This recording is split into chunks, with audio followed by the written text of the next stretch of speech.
আপনারা দেখছেন একুশে টেলিভিশন।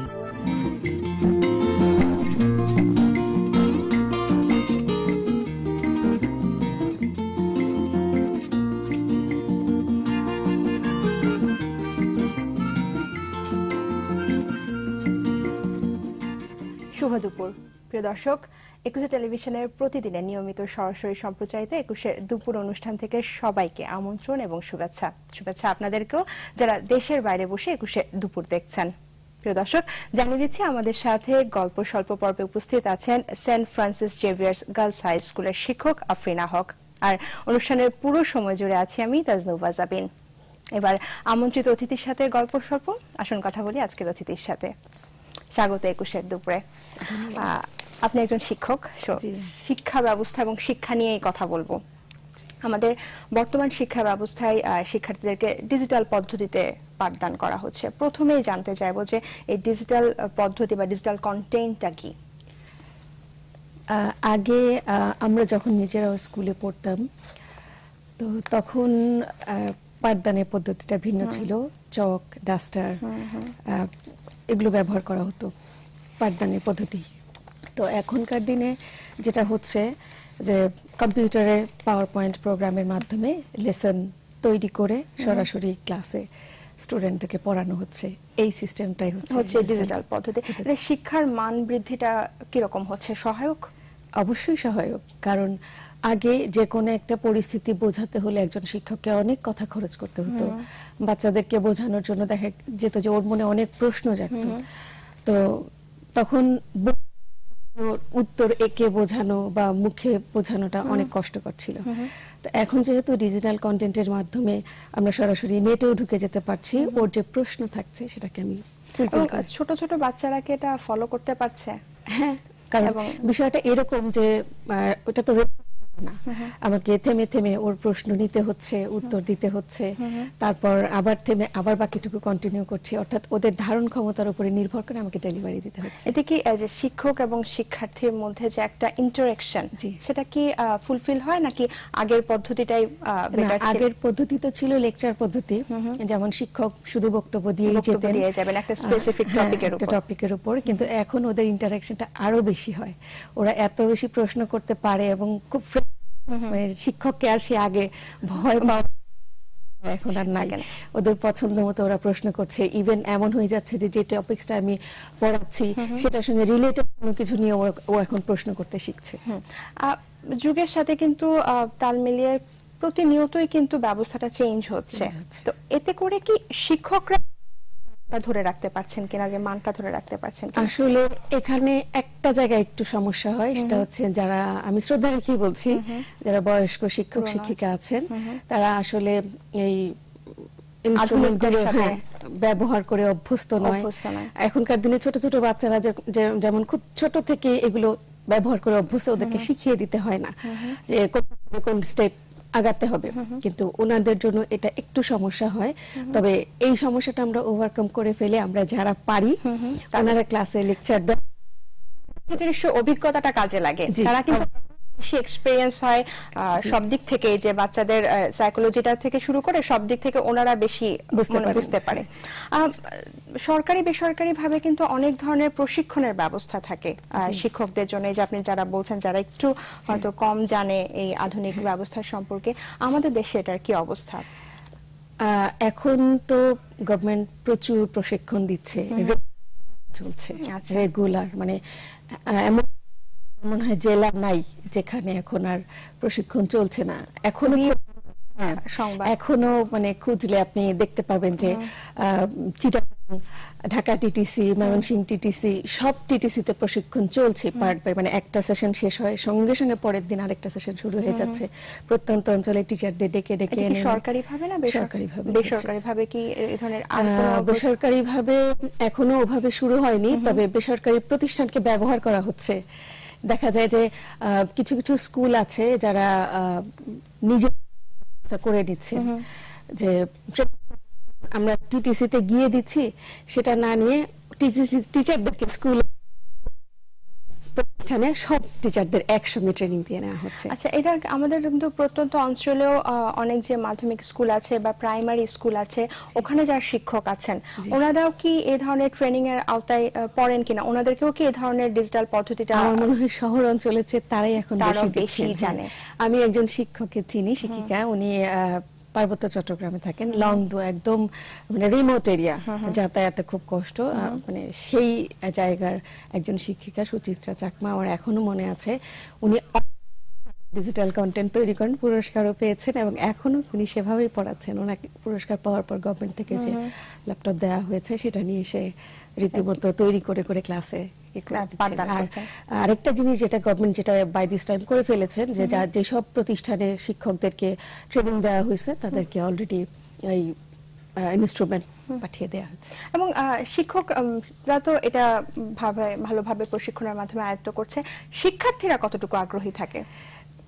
আমার মনে হয় আগে কতটুকু আগ্রহ ছিল, বা যেসব মেয়েরা আমরা বলি যে একটু দুষ্ট হয়, যে হয়তো মেধা ভালো কিন্তু দুষ্টামির কারণে লেখাপড়া করতে চায় না, বেশি মনোযোগী হয়, আগ্রহী হয়ে গেছে যে নতুন পদ্ধতি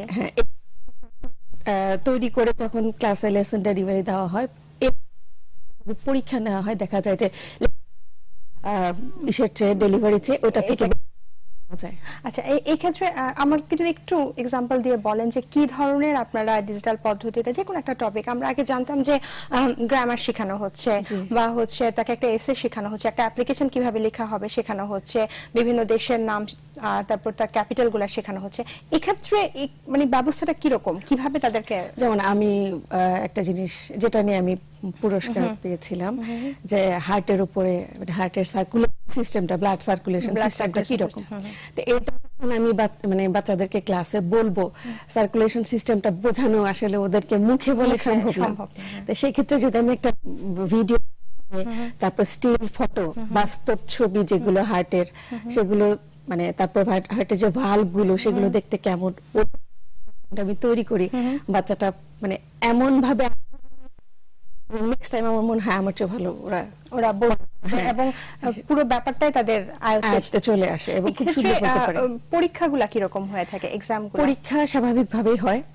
বিষয়টা তো হচ্ছে আসলে জানা, যে জানতে হবে এবং জানাটা তার ফুলফিল হয়েছে কিনা পরীক্ষার মাধ্যমে। ওরা লিখেই পরীক্ষা দেয়, কিন্তু যেটা জেনেছে সঠিকভাবে উত্তর দেয়। আচ্ছা, প্রত্যেকটা ভালো দিকেরই একটা খারাপ দিক থাকে। এই ডিজিটাল পদ্ধতির খারাপ দিক বলতে মানে কোনো কিছু কি আছে? আমি আসলে কোনো খারাপ দিক খুঁজে পাইনি। আসলে ডিজিটাল পদ্ধতির আরেকটা বড় সুযোগ হচ্ছে নেট ইউজ করতে পারা, সরাসরি নেটে প্রবেশ করা যায়।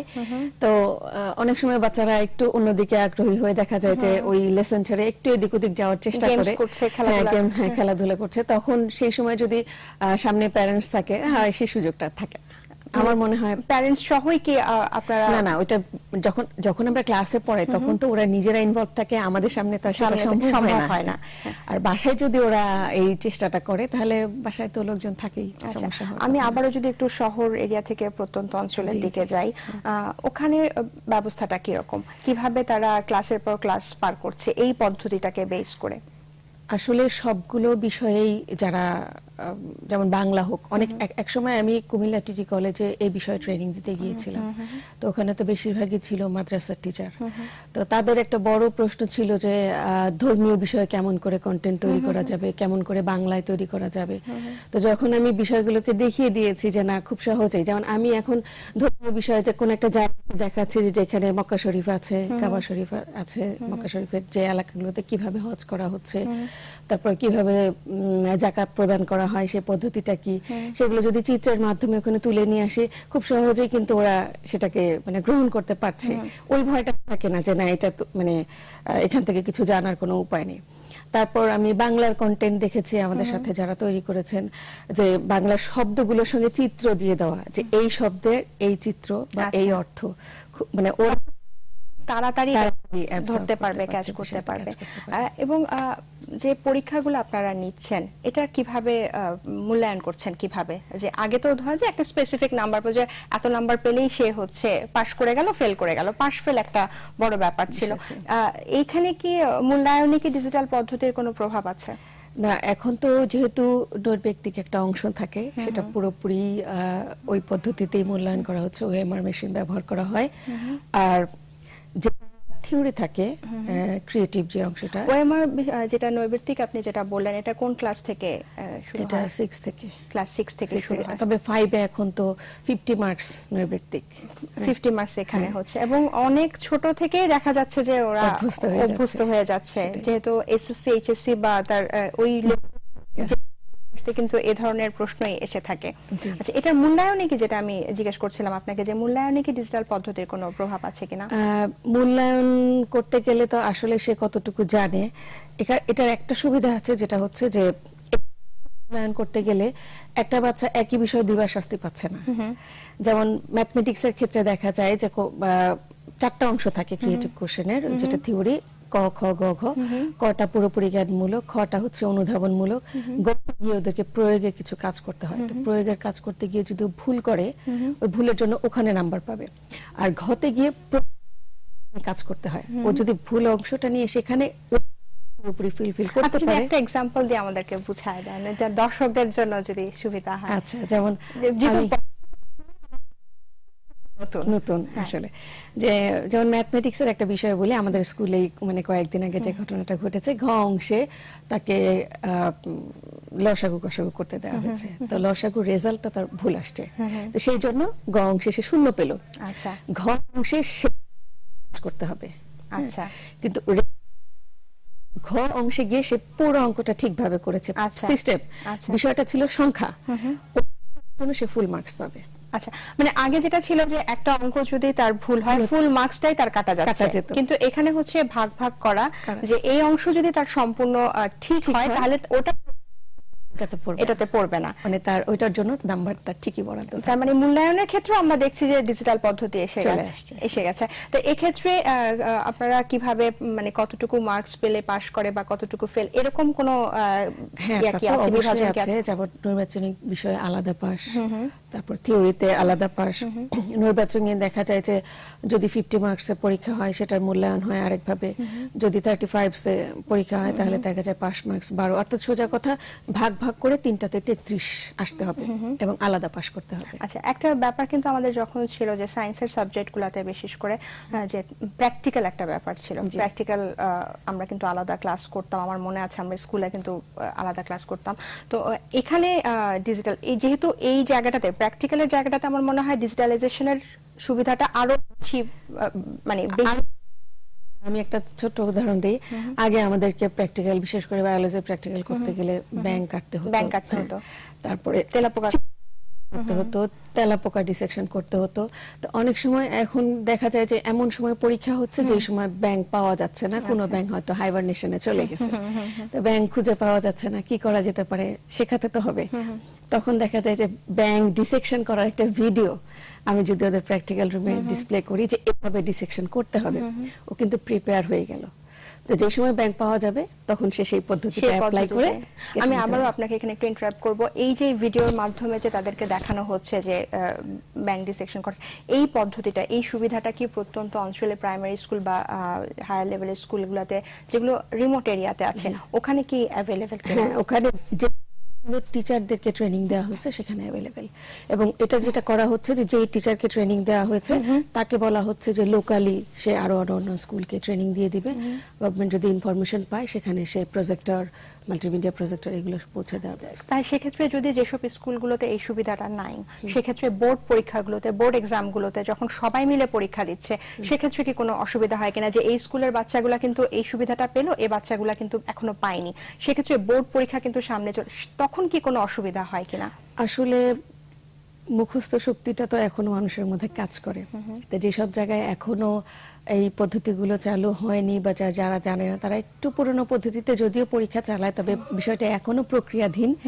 মানে অনেক কাজ হচ্ছে, ইভেন এমনও হচ্ছে যে যেসব টিচাররা লেসন এখনো ট্রেনিং পায়নি, তৈরি করতে পারেনি, নিজেরা তৈরি করার সুযোগটা পায়নি, ওই গভর্নমেন্ট যেটা করছেন যে বিভিন্ন যেমন ব্র্যাক সেন্টারকে ব্যবহার করা হচ্ছে, বিভিন্ন টিচারদেরকে নিয়ে কন্টেন্ট ডেভেলপ করে সে স্কুলগুলোতে সাপ্লাই দেওয়া হচ্ছে, যাতে সে তৈরি করতে না পারলেও, ট্রেনিংটা না পেলেও ওইটাকে ব্যবহার করে যেন ক্লাসরুমে সে লেসন ডেলিভারি দিতে পারে।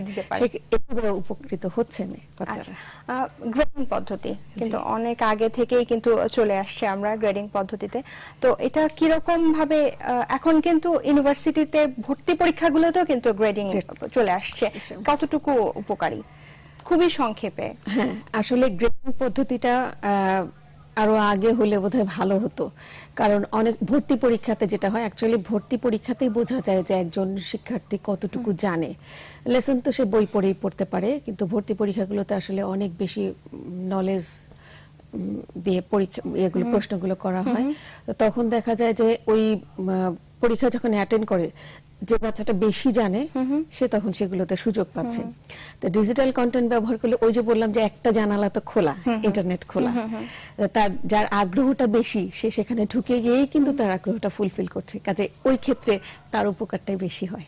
আমরা শেষের দিকে চলে আসছি, একটু ভিন্ন একটা প্রশ্ন করব। কিছুদিন আগে একটা স্কুলের শিক্ষক জন্য যৌন হয়রানির অভিযোগ উঠেছে। কি মনে করেন আপনি, এই যে কোমলমতি শিক্ষার্থীগুলা খুবই এটা আসলে শুনতেও খুব ভালো লাগছে না, ভালো লাগে না যে শিক্ষক বলতেই আমরা যেটা বুঝি যে তাকে হতে হবে বাবার মতো, মায়ের মতো, কাছের বন্ধুর মতো।